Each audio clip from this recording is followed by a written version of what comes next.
घिउले gastric गर्छ कि गर्दैन?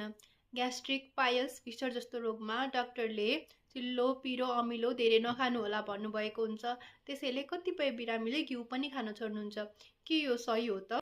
आयुर्वेदमा डेली घिउ खानुपर्छ भनिएको छ र हाम्रो खानामा पनि स्निग्धता अर्थात् चिल्लो पदार्थको समावेश गरिनुपर्छ भनिएको छ। नियमित रूपमा घिउ खाँदा हाम्रो दिशा नरम हुन्छ र कब्जियत अर्थात् कन्स्टिपेसनबाट पनि बच्न सकिन्छ। तर कतिपय मानिसलाई घिउ खाएपछि उलुक्क आउने, पेट पोल्ने जस्तो समस्याहरू देखिन्छ। यस्तो किन हुन्छ त?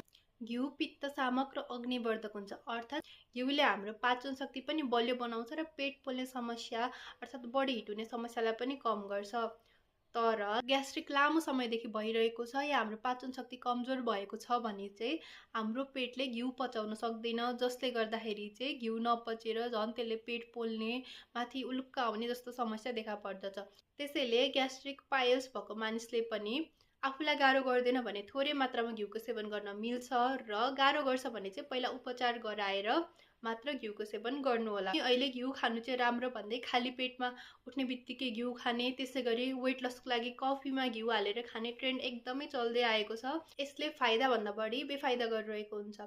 बाघ प्रकृतिको मानिसले र जसको पाचन शक्ति एकदमै बलियो छ उसले मात्र बिहान खाली पेटमा घिउ खान मिल्छ र त्यो पनि डाक्टरले खान भनेर सल्लाह दिनुभएको छ भने मात्र।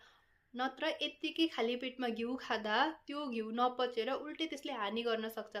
घिउ खाइसकेपछि चाहिँ जबसम्म घिउ पच्दैन त्यति बेलासम्म हामीले तातो पानी मात्र पिउनुपर्छ र घिउ नपचेसम्म अरू केही खानेकुरा खान मिल्दैन।